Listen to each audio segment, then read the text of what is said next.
All right, so I watch a lot of videos on YouTube. There's a lot of videos about picking up project cars. I do a lot of videos about that myself, about picking up low-end classic cars. Nobody really ever does a tutorial on what you should do when you're actually going out and trying to purchase these things and responding to ads and what to look for and things like that. So I decided I would try to do a series of videos basically instructing people, especially younger people who really don't have experience in this, because you see a lot of people making a lot of mistakes, especially when you sell cars. You see a lot of people like sending you messages and things that just don't jive. And so I just thought I'd give some of my tips for responding to ads. And if this goes well, I'll do some more tips on going out and purchasing these cars, and even tips on selling vehicles online. And this also pertains to all sorts of things, any collectibles or anything else. That's why I'm standing in front of my, I'm not really standing, I'm sitting in front of my two of my jukeboxes. I actually have a jukebox collection. It would be very difficult to do videos on jukeboxes because any song you play, you're going to get a copyright strike. So not going to play the jukebox today. Just know that they do sound great, and I've got a huge collection of vinyl, which also does help. But I own about 9 jukeboxes, so here's 2 of them. This one's from 1955. It's a Seeburg J100. This one's from 1965. It's a Wurlitzer 3000. And yes, they're working perfectly and everything else. So we're going to go right into this, and hopefully you guys like it. If you do like the video, let me know. And I'm sure some people have other comments, like other tips and things like that. And if this goes well, I'll be doing more videos on this. So this is basically how to respond to like online vehicle ads, but it also pertains to other things. Like I said, I've done these years ago. I used to mess with old arcade games and old pinball machines, which most of those were purchased online, as well as I used to do scooters because I ran a scooter shop in North Hollywood for many years. And I used to buy a lot of scooters and motorcycles from online ads, especially back then. It was more Craigslist and things like that. First one is, this is a big one. This is probably like the number one thing when you're looking to buy. It's best to be like on the phone with the guy, whoever's selling it. So if there's a number in the ad, and I realize Facebook Marketplace, I realize OfferUp, they blank out any phone numbers. Some people spell them out to get around that. Craigslist does have a thing for phone numbers. Of course, some sellers do not use a phone number in their Craigslist ads.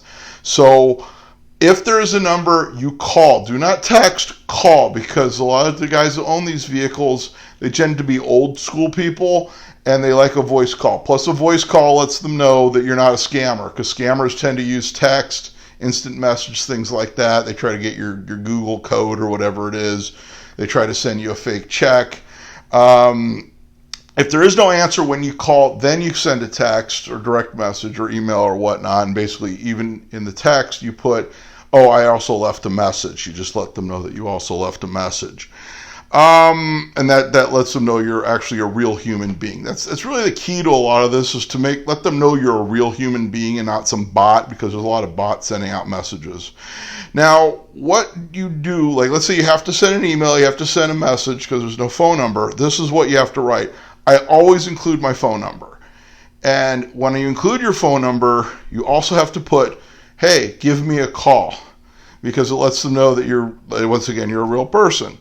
Okay, let's say whatever it is you're looking at, you're fairly close to it. I'd say within like an hour or so. Make sure you put your location. Like, I live in Pasadena. Let's say there's something in Glendale, which is like just a few miles away. I say, oh, hey, I'm over in blah, blah, blah. I'm really close. I can just come by, have a look at it. On the other side is if it's further away than where you can bop down and have a look at it. If you have a friend who's in the area, you talk to them, say, hey, could you go look at this for me? You let them know you have a friend in the area that can actually go look at it in person. Most people want to deal with people in person.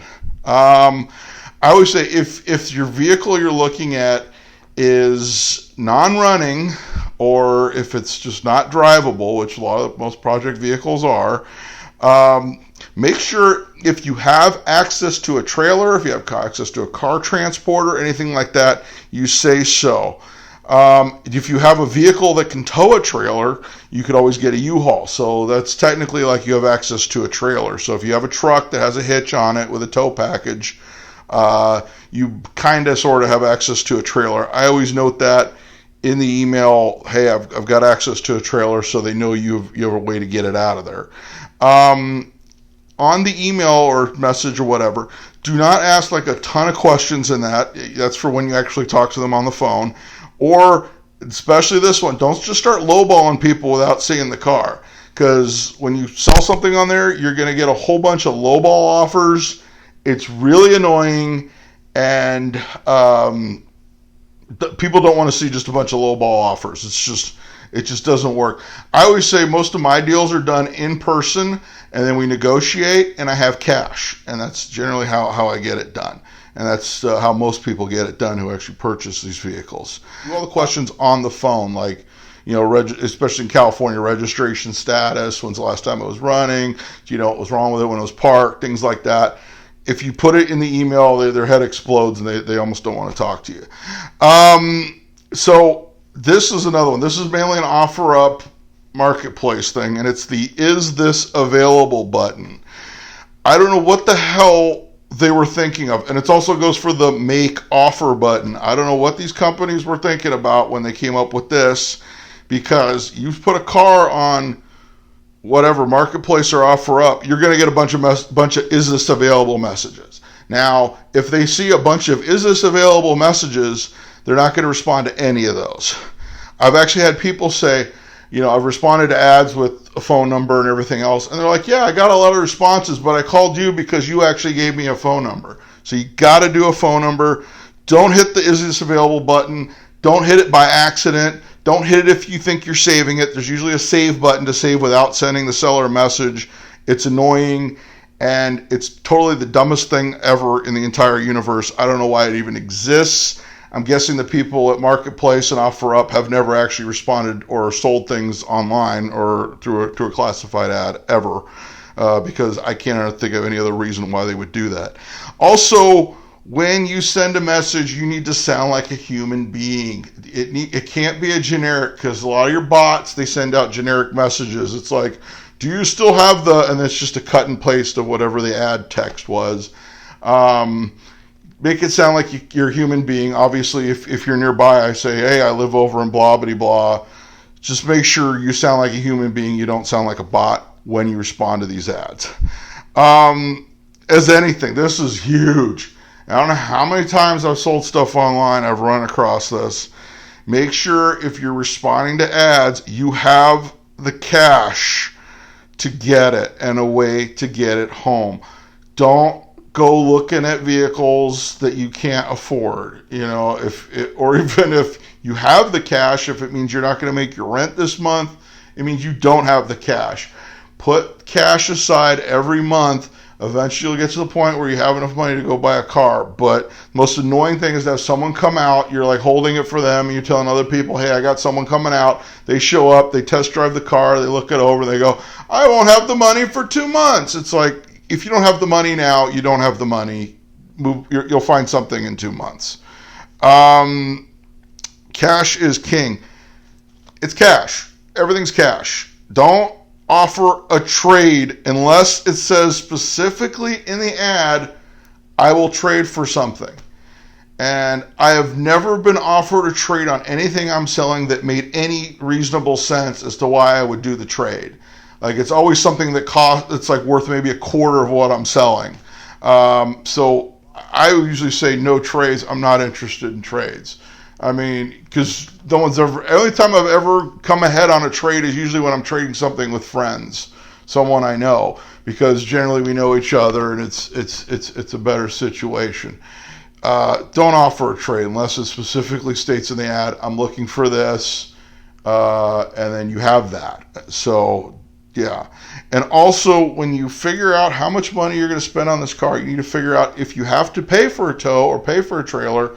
Factor in that as a tow cost into, you're going to need the money to get it out of there somehow. Usually you can call around and find how much it would cost.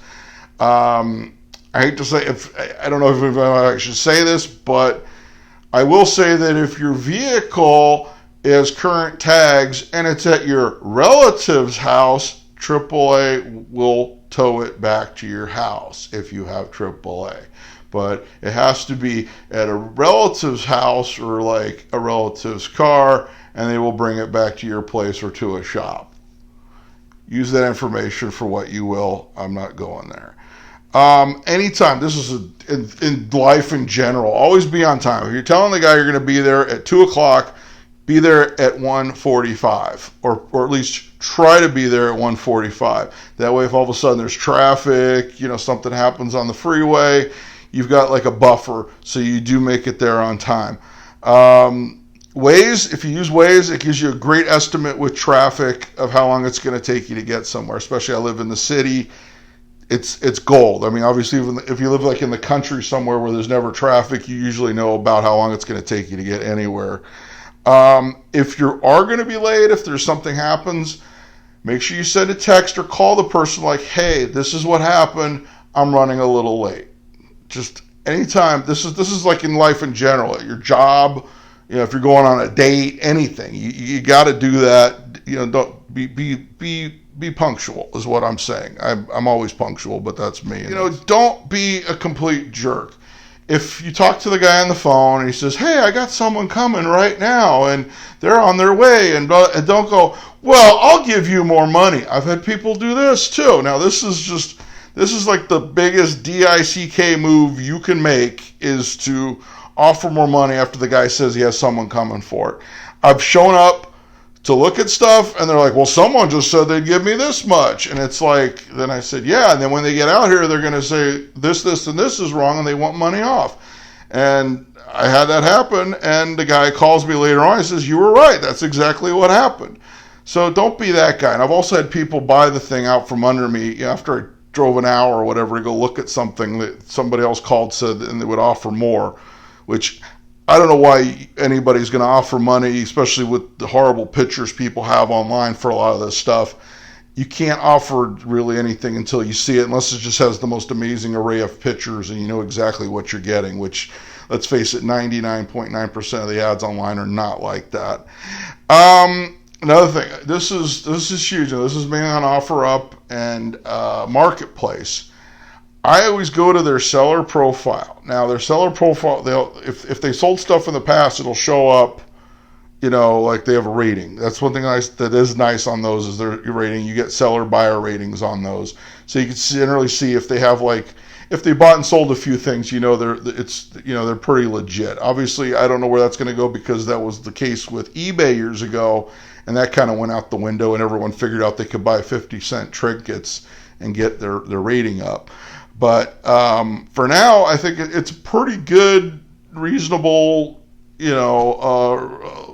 meter of whether or not the person's a legitimate seller. The other thing is, it will show any other ads they have posted. So a lot of times you'll go on there and you'll go, hey, especially even with jukeboxes, it's like, oh, look, they have a pinball machine, because a lot of jukebox guys have pinball machines. A lot of car guys have this kind of stuff, or they have vintage signs, or they might have something else you're interested in. They might have another vehicle you're interested in that you just didn't catch the ad. So definitely look at their other ads. That's kind of my first video on tips for responding to car ads. And if this goes well, I'll do more videos about, I have another idea to do one, like what I like and hate about all the different classified ad sites online. So I pretty much already outlined some of that in this video.